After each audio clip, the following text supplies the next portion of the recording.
আজি দেশে ৭৭সংখ্যক গণৰাজ্য দিৱস পালন কৰিছে আৰু আমি যোৰহাটত এই কাৰ্যসূচীত আমি অংশগ্ৰহণ সকলোৱে কৰিছোঁ।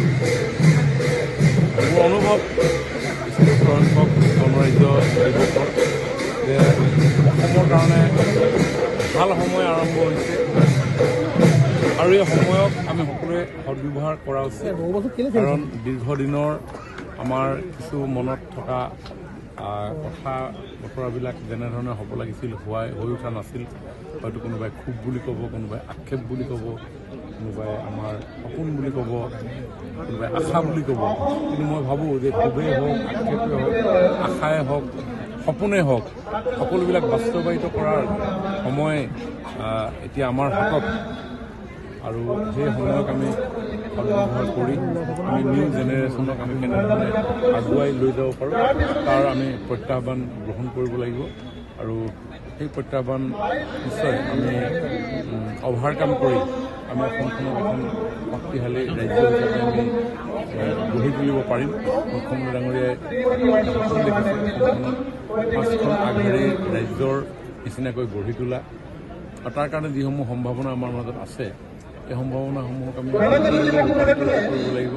আৰু সেই সম্পদলৈ ৰূপান্তৰিত কৰিব পৰাৰ যিটো পথ ৱে সেই পথো আমি এতিয়া একেবাৰে ওচৰত আছোঁ। গতিকে মোৰ আহ্বান যাতে সকলো ক্ষেত্ৰতে সাংস্কৃতিক ক্ষেত্ৰতে হওক, শৈক্ষিক ক্ষেত্ৰতে হওক, আন্তঃগাঁথনিৰ ক্ষেত্ৰতে হওক, ঔদ্যোগিকৰণৰ ক্ষেত্ৰতে হওক, কৰ্ম সংস্থাপন সৃষ্টিৰ ক্ষেত্ৰতে হওক, সকলো ক্ষেত্ৰত এতিয়া good time for the people of Assam. মুখ্যমন্ত্ৰীও বিনিয়োগকাৰীক আহ্বান জনাইছে, ঘূৰি আছে, আপুনিও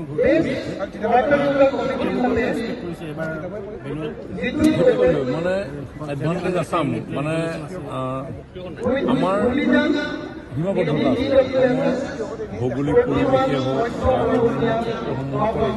হওক, ৰ মেটেৰিয়েলছৰ ক্ষেত্ৰতে হওক বা বজাৰৰ ক্ষেত্ৰতে হওক, লিমিটেশ্যন মানে অভাৰকাম কৰিম সেইটো এটা ডাঙৰ কথা। আৰু তাৰ কাৰণে মন এটা বহল দৃষ্টিভংগী, ইতিবাচক এটা দৃষ্টিভংগী যদি আমি গঢ়ি তুলিব পাৰোঁ আমাৰ সমাজ ব্যৱস্থাত। আৰু এইটো লিগেচি আমাৰ আছে, লিগেচি আমাৰ নথকা নহয়, এইটো আছে। গতিকে সেই লিগেচিক আমি আৰু ষ্ট্ৰেংথেন কৰি আমি মনটো যদি মনৰ প্ৰসাৰতা বৃদ্ধি কৰোঁ, আমাৰ মনৰ দিগন্ত যদি সুদূৰ প্ৰয়াসী হয়, ডেফিনেটলি এই আমালৈ ভৱিষ্যতৰ দিনত সুফল কঢ়িয়াই আনিব। আৰু তাৰ ৰূপৰেখা ইতিমধ্যে প্ৰস্তুত হৈছে। আমি নকলোহেঁতেন যে ভৱিষ্যতে আমি এই এডভান্টেজ আছামৰ জৰিয়তে সফল নহ'ম। তাৰ যিকেইটা ষ্টেপ আমি আৰম্ভ কৰিলোঁ, এই ছেমি কণ্ডাক্টৰ অসমত স্থাপন হোৱাৰ লগে লগে এই উদ্যোগ স্থাপনে নতুন দিগন্তৰ ঘোষণা কৰিলে। মহিলাসকলে কোৱাৰ দৰে নৰ্থ ইষ্ট আমাৰ উত্তৰ পূৰ্বাঞ্চল অষ্টলক্ষ্মী, ডেফিনেটলি এই অষ্টলক্ষ্মীৰ যিটো ভাৱাৰ্থ, সেই ভাৱাৰ্থটো প্ৰকাশ হোৱাৰ পথত জিঅ'গ্ৰাফিকেল যিটো এডভান্টেজ আমাৰ চাউথ ইষ্ট এছিয়ান কাণ্ট্ৰিসমূহৰ লগত আছে, ই এখন নতুন বজাৰ সৃষ্টি কৰিব। 70 কিলোমিটাৰ যোৱাৰ পিছত পৃথিৱী শেষ হৈ গ'ল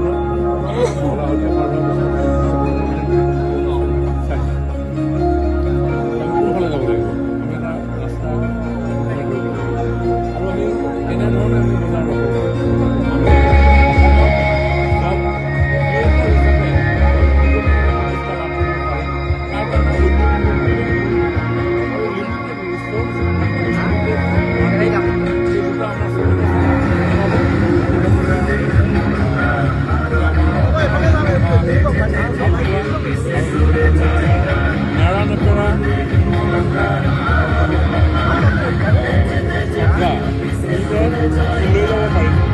কাজিৰঙাৰ পৰা আমি অলপ আহিবলগীয়া আছে। কাজিৰঙা পুৰা আপাৰ আছাম আমাৰ ছ'চাইটি অলপ দুই চাৰিটা কথা আমি ভাবিবলগীয়া আছে। নহ'লে আগবঢ়াই এই যাত্ৰাত আমি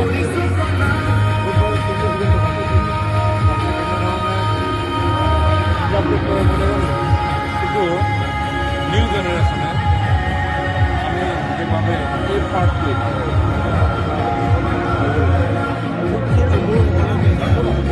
24 তাৰিখে 24 ফেব্ৰুৱাৰী তাৰিখে অসমৰ আগদিনা বৃহৎ সংখ্যাৰ শিল্পীৰ সমাৱেশেৰে চাহ জনগোষ্ঠী আদিবাসী সমাজৰ আধ্যাত্মিক পৰম্পৰাৰ লগত সংগতি ৰাখি প্ৰদৰ্শন কৰা ঝুমুৰকো অনন্য ৰূপত উপস্থাপন কৰা বিহুৱে যেনেকৈ বৰ্ণাঢ্য সংস্কৃতিৰ পৰিচয়টো বিশ্বৰ বিভিন্ন প্ৰান্তলৈ কঢ়িয়াই লৈ গ'ল ঝুমুৰৰ দ্বাৰাও আমি আমাৰ বৰ্ণাঢ্য সংস্কৃতিৰ পৰিচয় সমগ্ৰ বিশ্বৰ মাননীয় প্ৰধানমন্ত্ৰী ডাঙৰীয়াই তেখেতৰ উপস্থিতিয়ে মই ভাবোঁ অনুষ্ঠান আৰু অধিক বৰ্ণময় সৌন্দৰ্য